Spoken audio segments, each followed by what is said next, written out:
Hello, everyone. This is Tim Phillips, president of Americans for Prosperity. I'm coming to you from Bozeman, Montana. We're here thanking Senator Steve Daines for doing the right thing on this big spending so-called infrastructure bill, and also urging John Tester to support the filibuster, which he ought to be doing. He ought to come up and stand next to Joe Manchin and say boldly and proudly, I'm going to protect the constitutional checks and balances, and that's the filibuster. But today is a very special guest. To introduce her is our Tennessee State Director with Americans for Prosperity, Tori Venable. Tori, take it away.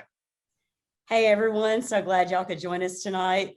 I get the pleasure of introducing the senator from the great state of Tennessee, our first female U.S. Senator, Senator Marsha Blackburn. You may know her from being a policy champion and leader of the grassroots movement to stop the income tax and constitutionally ban it here in Tennessee. And so we're here to have a conversation with her today about what we can do to stop this $1.2 trillion spending infrastructure plan. So Senator Blackburn, thank you so much for joining us today. And I'll just kick it off right to you with the first question. What are you hearing about this infrastructure spending plan, the $1.2 trillion that they plan to spend of taxpayer money?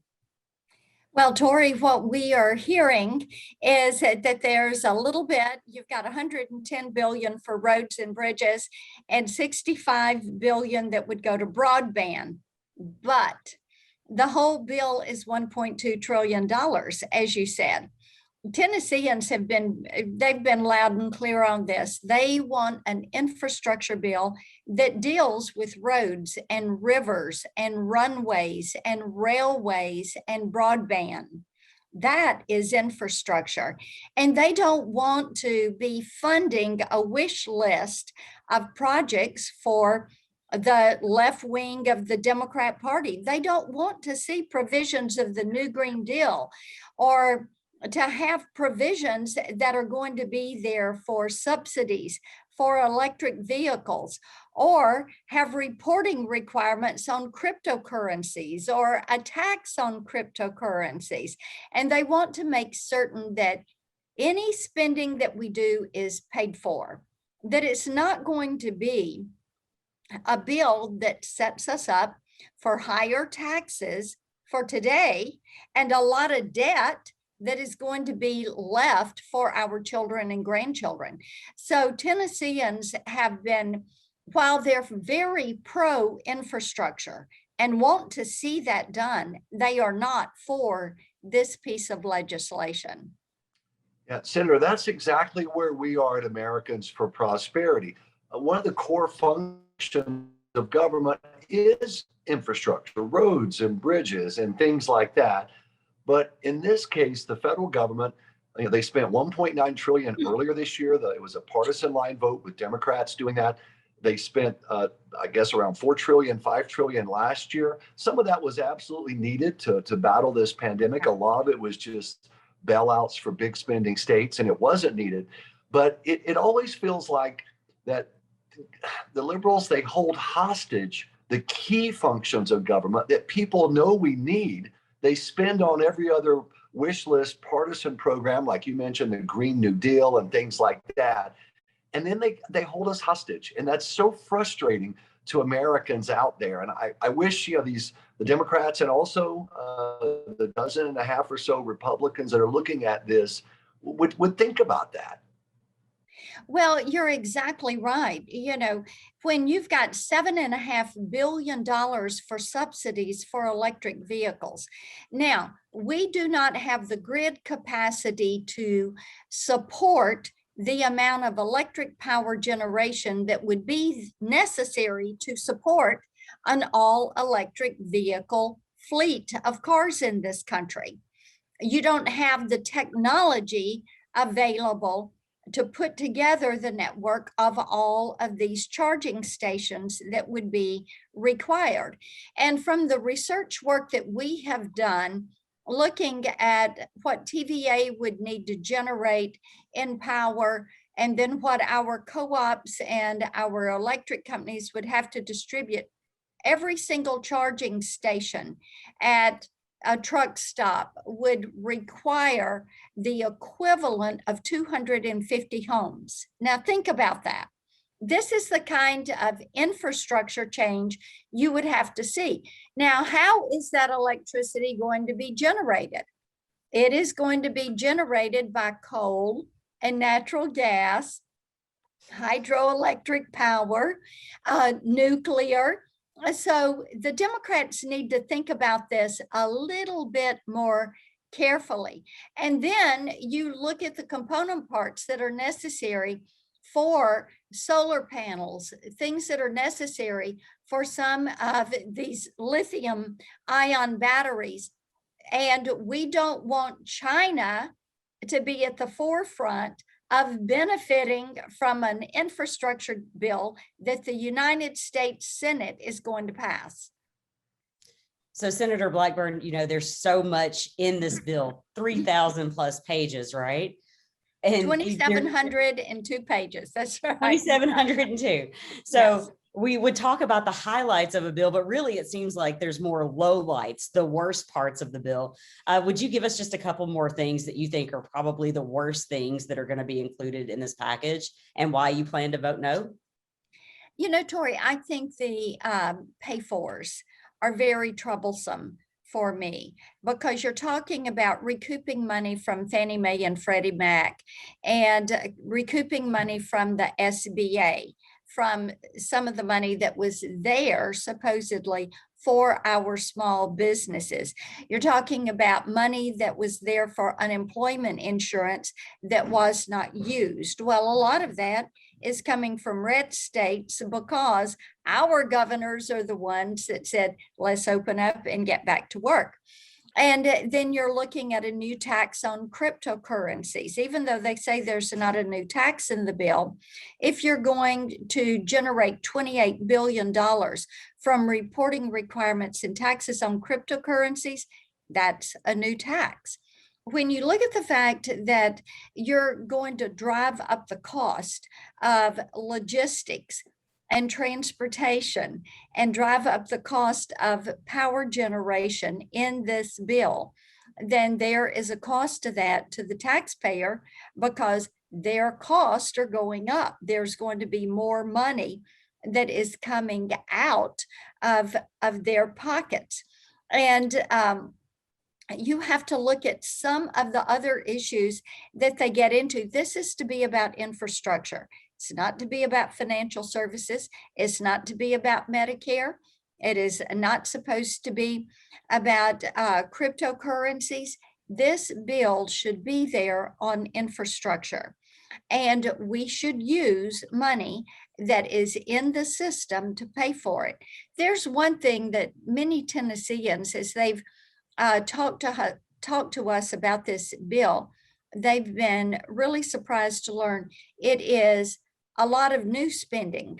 The base that is already in the bill, that is not all paid for, mind you, that is about $400 billion. All this other is new spending.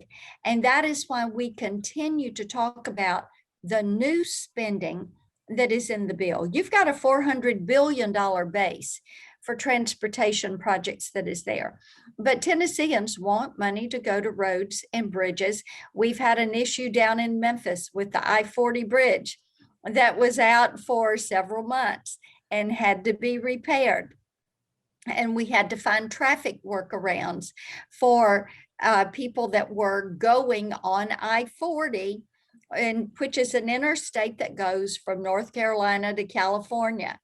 And they want to see repair work done on roads and bridges. They don't want to be driving through flooded streets or flooded interstates. They want to be driving on safe roads. Ladies and gentlemen watching, now's the moment to make your voice heard. The Senate is considering this misguided legislation that Senator Blackburn and Tori and I are talking about. Whether you've got Democrat senators, Republican senators, or one senator from each party, use the I volunteer link. It's right there in the thread of this Facebook, and it'll take about a minute and a half. and let your senators know. You may be thinking, hey, my guys are Republicans, they're probably going to be fine. Actually, about a dozen and a half Republicans so far have come out and made initial votes saying, oh yeah, we like this 1.1 or 2 trillion in new spending, all the new pay for / tax increases that are in it. Let them know that you want them to change their mind. Or if you know you've got one of the good guys on this, like Senator Blackburn, it's good for them to hear from folks back home to say, hey, we got your back, Senator. Thanks for what you're doing. Keep it up. So regardless of the senator composition you've got, make your voice heard. Over 1 million of you have done this on this infrastructure issue since April 1.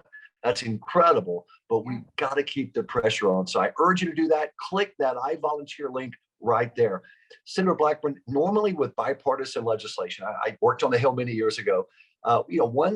Each side kind of gives a little bit, and then they hopefully get a little bit on their priorities. And that's kind of how bipartisanship can work.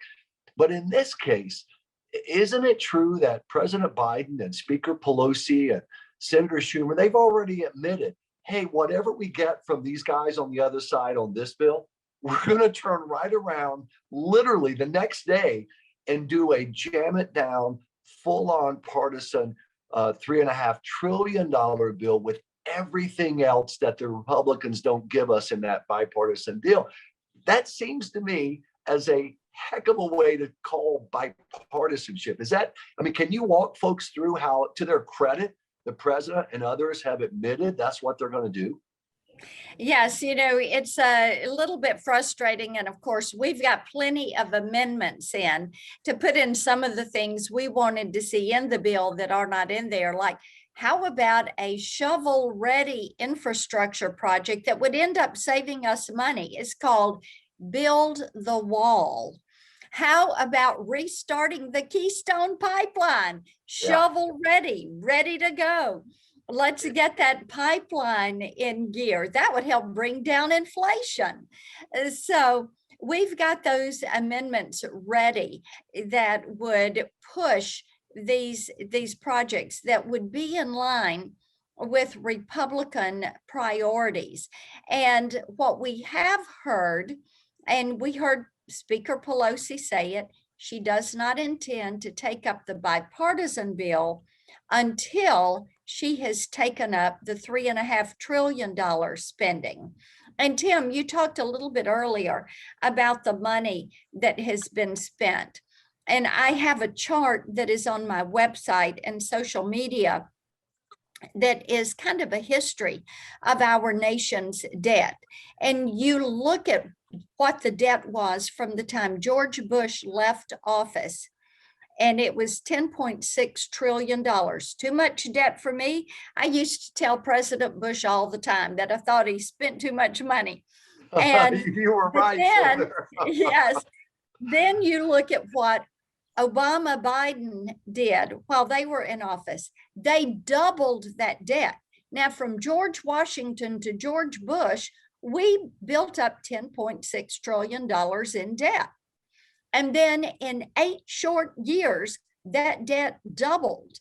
And then President Trump added to that debt. And then we had COVID, that there was another push up on that debt. As you mentioned, money that had to go out because we were fighting the pandemic. Now, since Biden took office, they passed a bill that was $1.9 trillion. Now they're wanting to pass $1.2 trillion. And then next week, they want to pass $3.5 trillion, which is really going to be about $5 trillion in spending. So think about this. By conservative estimates, they're $7 trillion in, and they are 6 months into their administration, and they are $7 trillion into this out of control spending. Our children and grandchildren cannot afford this. Those are really stark numbers, Senator. As I'm thinking through this, like, I have a little bit of a concept of how big $1 trillion is. And even in the framework of what the previous debt has been for our entire nation. But if you're just a regular folk at home, right? If you're just sitting around your kitchen table, how are people going to pay for this? How is that going to affect Tennessee families once these things come to pass if we are not able to stop the spending spree in Washington, D.C.? Yes, and this tax and spend spree that they are on, they are planning to raise cap gains taxes, and they're going to push those up to 43%. And Tori, that is going to affect every small business in every community, town, and city in Tennessee, because their taxes are going up.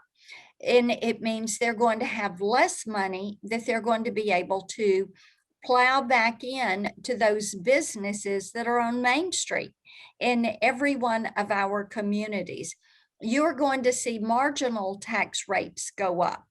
And as somebody in Tennessee said to me this weekend, we know that what they're going to end up doing is pushing that further and further down into the middle class. You know, Bernie runs around and he says, oh, it's only going to affect the really wealthy. Well, guess what? You know, it's like when Obama was there, anybody that made any household that made $150,000, they considered really, really wealthy. And what we continue to hear from small business owners that file on their income tax on their 1040, they would say, hey, wait a minute, we're an independent contractor, or we're a sole proprietor, or we're organized as an LLC. And it would be people that work in, maybe they have a plumbing business, or maybe they're an electrician and have a business, or that they have a lawn business, and they're all small businesses. People that work as healthcare providers or nurses that are organized as a small business, they kept saying, hey, wait a minute, our taxes are going up. We have less money because of these taxes. That is why the 2017 tax cuts were so favorable for hardworking Tennesseans, because they had more money in their pocket. Their taxes went down. And so this is going to adversely impact people that work in small businesses, or people that are self-employed, that are identified as a small business. We know the impact that this is going to have, and we're just so concerned about what this is going to do with everyone's taxes going up. And Bernie continues to say, well, it's just corporations. Well, you know, if you're an LLC, watch out. Yeah, that's right.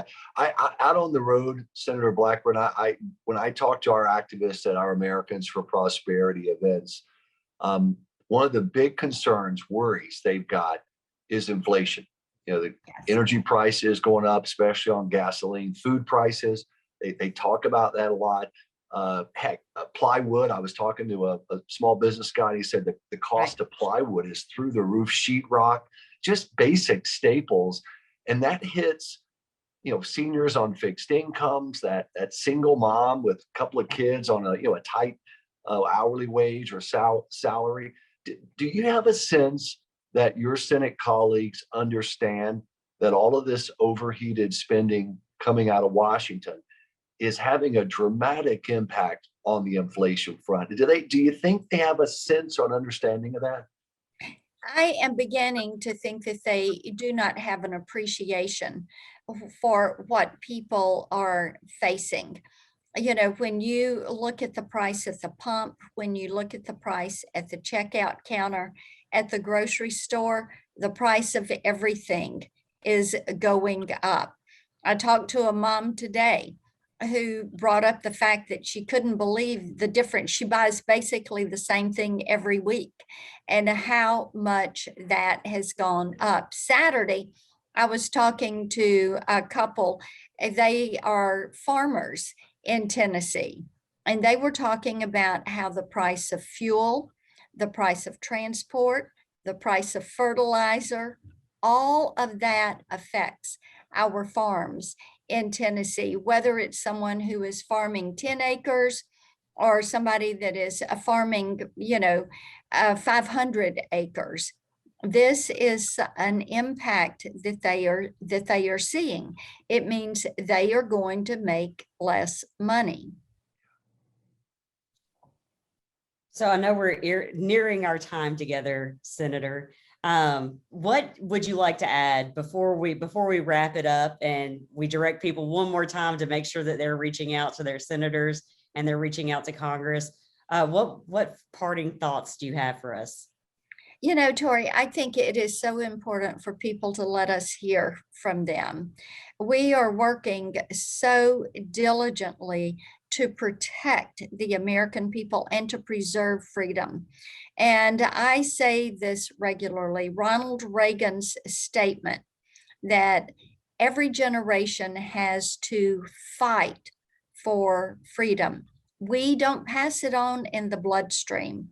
And we're always one generation away from losing this freedom. It's always one generation away from extinction. And if the United States is not here to champion freedom and free markets and free people, then who is going to do that? Who is going to stand up for that? If we don't push back on what the left is trying to do, with their socialist policies, with their Marxist theologies, then who is going to be here to protect freedom and freedom's cause for future generations? So we are hard at work here in DC. I encourage people to make their thoughts known on this, because we do not want to let the left run up the cost of government so much that it takes away the future of our children and grandchildren. And then they would never know what it is to live and experience that American dream. This is a great country. It is worth fighting for. And I hope everyone that is watching this today will be a happy warrior, a freedom fighter, so that they can help us save this country. That's what we're about every day. Well said, Senator Marsha Blackburn, a genuine freedom fighter from all the way back when I first met her years ago. Thank you, ladies and gentlemen, for all you're doing. Keep it up, though. Click that I volunteer link. As the senator said, it's a big moment for the country. I think we're in an inflection point over these next few months. We're either going to tilt toward an authoritarian socialism and even bigger government, or we're going to find our bearings again as a country, like we've always done, and move back toward freedom and the attendant prosperity that surely follows. So let's do our part. Make your voice heard. Make sure you're supporting these senators who are doing the right thing. Let them know, like Senator Blackburn, and respectfully but directly let those senators know that are not doing the right thing, that, hey, course correct. Let's get this thing going the right way. I'm Tim Phillips with Americans for Prosperity with Tori Venable, our Tennessee State Director. Thank you all very much.